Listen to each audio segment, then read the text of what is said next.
Hello students, अब अपने इस चैप्टर का केमिकल काइनेटिक्स का नेक्स्ट टॉपिक स्टार्ट कर रहे हैं, effect of catalyst on the rate of reaction. देखो, कैटलिस्ट का इम्पैक्ट चेक करने से पहले आपको पता होना चाहिए कैटलिस्ट होता क्या है। कैटलिस्ट एक ऐसा केमिकल सब्सटेंस है जो क्या करेगा, रिएक्शन में पार्टिसिपेट करेगा, रिएक्शन की स्पीड को इंक्रीज करेगा और बाद में क्या होगा, रिएक्शन से रिलीज एग्जिट हो जाएगा और ऐसा लगेगा जितनी अमाउंट आपने स्टार्टिंग में ली थी कैटलिस्ट की उतनी ही अमाउंट आपको वापस मिल जाएगी। तो उससे आपको ऐसा लगेगा कि ये कैटलिस्ट क्या हुआ, केमिकल रिएक्शन में पार्टिसिपेट ही नहीं हुआ। तो कैटलिस्ट होता क्या है, केमिकल सब्सटेंस है which increase the rate of reaction without consuming in a chemical reaction. देखो, इसी कैटलिस्ट को हम बायोलॉजी के अंदर एंजाइम वर्ड भी यूज करते हैं क्योंकि अपनी बॉडी के अंदर भी ऐसी बहुत सारी रिएक्शंस हैं, प्रोसेस हैं, डाइजेशन है, रेस्पिरेशन है, जिसमें एंजाइम्स पार्टिसिपेट करते हैं। अगर अपनी बॉडी में एंजाइम्स ना हो तो उन एक फूड को डाइजेस्ट होने में भी कितने मिलियन ईयर्स लग जाएंगे। तो ये कैटलिस्ट क्या है, बहुत ज़्यादा इंपॉर्टेंट है। एक केमिकल रिएक्शन को कंप्लीट करने के लिए, कंडक्ट करने के लिए, जिसके अंदर आपने जो रिएक्टेंट्स लिए हैं लार्ज साइज के हैं, लार्ज नंबर में, तो उसको कंडक्ट करने के लिए आपको कैटलिस्ट की स्मॉलर अमाउंट ही रिक्वायर्ड है। एक स्मॉलर अमाउंट का कैटलिस्ट ही क्या करता है, रिएक्शन को इंक्रीज कर देता है। देखो, जब भी कैटलिस्ट यूज करेंगे तो उस रिएक्शन का ना तो इक्विलिब्रियम कांस्टेंट चेंज होगा, क्योंकि ये फॉरवर्ड रिएक्शन को भी वैसे ही अफेक्ट करता है, ऐसे ही अफेक्ट करता है जैसे बैकवर्ड को करता है, ना उससे गिब्स एनर्जी में चेंज होगा।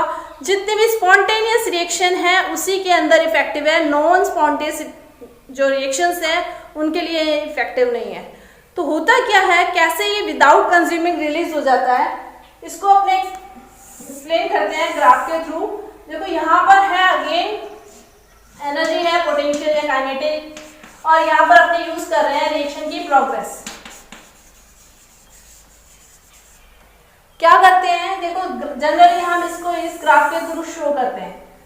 अगर आपने रिएक्शन के अंदर कैटलिस्ट यूज किया तो क्या होगा, रिएक्शन को हम इस ग्राफ के थ्रू शो करेंगे। क्या हुआ, दोनों ग्राफ के अंदर क्या डिफरेंस है।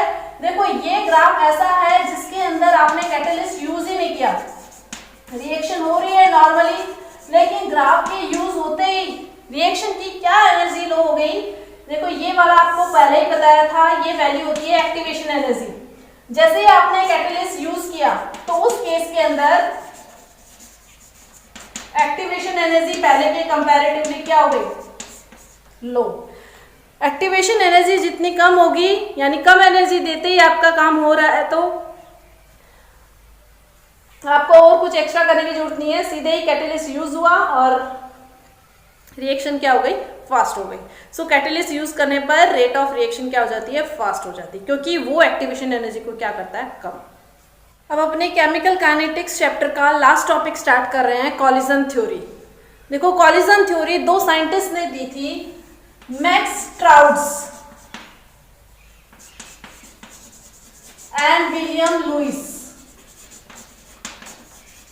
देखो, इन साइंटिस्ट के अकॉर्डिंग क्या है कि कोई भी केमिकल रिएक्शन है तो ऑब्वियसली उसमें रिएक्टेंट पार्टिसिपेट करेंगे, and for a chemical reaction reactant species they must be in a hard sphere and they must be colloid with each other। यानी क्या चीज है, रिएक्टेंट पार्टिकल्स को, रिएक्टेंट मॉलिक्यूल्स है, उनकी शेप कैसी होनी चाहिए, स्फीयर शेप, राउंडेड, और प्लस सॉफ्ट भी नहीं होने चाहिए, कैसे होने चाहिए, हार्ड। जब भी केमिकल रिएक्शन कंडक्ट होगी तो ये हार्ड स्फीयर क्या होंगे, रिएक्टेंट मॉलिक्यूल्स के जो हार्ड स्फीयर है आपस में कोलाइड करेंगे, उनका कॉलिजन होना भी कंपल्सरी है, कॉलिजन होगा, रिएक्शन होगी और वो किस में कन्वर्ट हो जाएंगे, प्रोडक्ट के अंदर।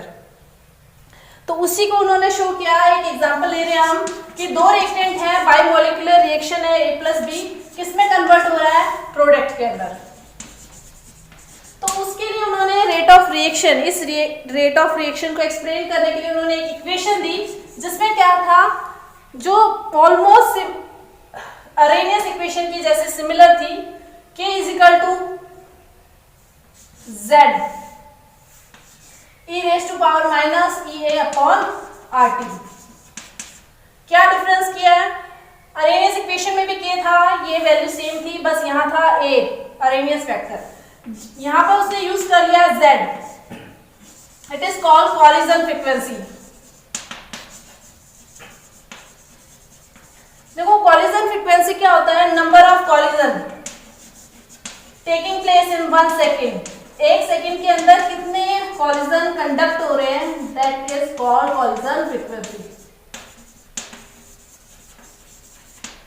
उसके अकॉर्डिंग क्या है, कॉलिजन होना कंपल्सरी है, और जितना ज्यादा रिएक्टेंट मॉलिक्यूल के बीच में कॉलिजन होगा, जितनी बार कॉलिजन होगा 1 सेकेंड में जितनी फास्ट होगा, उतना ही रिएक्शन क्या हो जाएगी, फास्ट हो जाएगी। लेकिन उसके बाद उन्होंने चेक किया कि काफी बार ऐसा होता है कि रिएक्शन के अंदर मॉलिक्यूल्स हैं, हार्ड हैं, स्फीयर हैं, कॉलिजन भी हो रहा है लेकिन रिएक्शन कंडक्ट नहीं हो रही। तो उसको उन्होंने एक एग्जांपल के थ्रू एक्सप्लेन किया। जैसे अपने एक एग्जांपल ले रहे हैं, रिएक्शन हो रही है CH3Br प्लस उसमें आपने कोई NaOH डाला है एक्वस, क्या होगा, रिएक्शन के बाद में एक प्रोडक्ट बन जाता है CH3OH प्लस NaBr रिलीज हो जाएगा।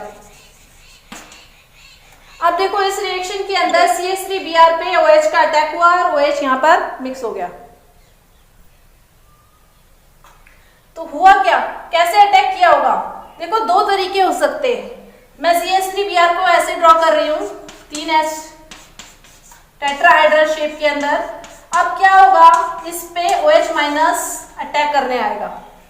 इन दोनों के अंदर अगर हम चार्ज का देखें तो आपको 11th में पढ़ा है कि CH3 पे कौन सा चार्ज होता है, पॉजिटिव, और Br हेलोजन्स क्या होते हैं, उनकी इलेक्ट्रोनेगेटिविटी ज्यादा होती है, सो इलेक्ट्रॉन को क्या करेंगे, विड्रॉल। अब अगर OH इसके फ्रंट यानी इस साइड से अटैक करता है तो क्या होगा, 2 नेगेटिव स्पीसीज एक दूसरे को रिपेल करेंगी। रिपेल करने पर क्या रिएक्शन होगी, रिएक्शन नहीं होगी, जबकि हमने तो आगे यहाँ प्रोडक्ट लिख दिए। तो उसने सोचा दूसरा तरीका क्या हो सकता है, उसने दूसरा केस बताया। क्या तरीका बताया कि इसी टाइप से आपका दे रखा है। अब OH ने क्या किया, फ्रंट साइड से अटैक ना करके कहां कर दिया, बैक साइड से। CH3 में कौन सा चार्ज था, पॉजिटिव, तो ऑब्वियसली वो क्या होगा, OH माइनस से अट्रैक्ट होगा। कैसे हो जाएगा, देखो C, एक साइड Br अभी भी अटैच है और दूसरे बैक साइड से किसने अटैक कर दिया, OH ने। तो ये एक स्पीसीज बन गई, कॉम्प्लेक्स स्पीसीज, जिसमें एक ही कार्बन की 5 वैलेंसी है, जो हो नहीं सकता, इसलिए कंपाउंड क्या होगा, अनस्टेबल, और थोड़ी देर में वो Br को क्या करेगा, एग्जिट, रिलीज कर देगा, क्योंकि हेलोजन्स क्या होते हैं, बेस रिलीजिंग ग्रुप होते हैं। तो प्रोडक्ट बन जाएगा CH3OH। तो इस केस में देखो रिएक्शन हो रही है। दोनों में क्या डिफरेंस था, इसमें था इम्प्रॉपर ओरिएंटेशन और इसमें क्या था, प्रॉपर ओरिएंटेशन। तो कॉलिजन थ्योरी के अकॉर्डिंग, ट्राउड्स एंड लुईस की कॉलिजन थ्योरी के अकॉर्डिंग 2 फैक्टर्स होते हैं जो रिएक्शन के अंदर इफेक्ट डाल सकते हैं। पहला कॉलिजन, हार्ड स्फीयर है उनके बीच में कॉलिजन तो होना ही चाहिए, जितना ज्यादा कॉलिजन होगा उतना ज्यादा रेट ऑफ रिएक्शन इंक्रीज होगी। और दूसरा फैक्टर है प्रॉपर ओरिएंटेशन, अगर अच्छे से अटैक कर रहा है तो रिएक्शन होगी ऑब्वियसली। तो कॉलिजन थ्योरी के अकॉर्डिंग 2 फैक्टर है, तो उसने इन्हीं 2 फैक्टर्स को अपनी इक्वेशन में इंक्लूड किया। तो उसकी इक्वेशन थी K = P Z(e⁻⁻⁸ Z क्या शो कर रहा है, कॉलिजन फ्रीक्वेंसी, और P यहां पर probability factor, it's another name is proper orientation.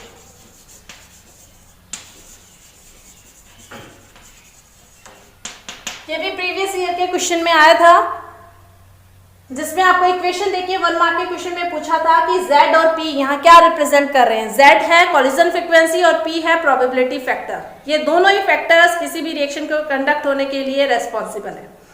तो ये कॉलिजन थ्योरी बहुत सक्सेस हुई थी, लेकिन इसका एक ही लिमिटेशन था जो कहा था ट्राउड्स एंड लुईस ने कि रिएक्टेंट मॉलिक्यूल्स को क्या होना चाहिए, हार्ड और स्फीयर शेप में होना चाहिए। ऐसा कंपल्सरी नहीं है कि सारे रिएक्टेंट मॉलिक्यूल्स कैसे हो, हार्ड हो, स्फीयर शेप में हो, ऐसा पॉसिबल नहीं है। अगर ऐसा नहीं भी है तब भी रिएक्शन होती है, कॉलिजन होता है और रिएक्शन कंडक्ट होती है। तो इस थ्योरी के अकॉर्डिंग 2 हो गए। तो ये आज आपका चैप्टर पूरा कंप्लीट है। देखो इस चैप्टर में कुछ ज़्यादा खास नहीं है, कुछ टर्म्स थी, molecularity, order, rate of reaction, average rate, instantaneous rate, इनकी आपने टर्म्स प्रिपेयर करनी है, याद करनी है। डेरिवेशन के नाम पे 3-4 थे, लेकिन आपको 2 प्रिपेयर करने हैं, जीरो और फर्स्ट ऑर्डर का इंटीग्रेटेड रेट इक्वेशन। और इसके अलावा जितने भी आए हैं आपके फॉर्मूले, फर्स्ट ऑर्डर, जीरो ऑर्डर, उनकी हाफ लाइफ के, और log K2 upon K1 is equal to EA upon 2.303 R bracket के अंदर 1 upon T1 minus 1 upon T2। इस पे बेस बहुत सारे न्यूमेरिकल्स आते हैं कि अगर आपने कंसंट्रेशन बढ़ा दी, सेकेंड ऑर्डर की है, फर्स्ट ऑर्डर की है, कितने टाइम्स इंक्रीज होगी रेट ऑफ रिएक्शन। इन पे बेस इन न्यूमेरिकल्स की आपने प्रैक्टिस करनी है। बच्चों जितना पढ़ोगे, प्रैक्टिस करोगे, उतना ही आपके लिए बेटर होगा। Okay, thank you.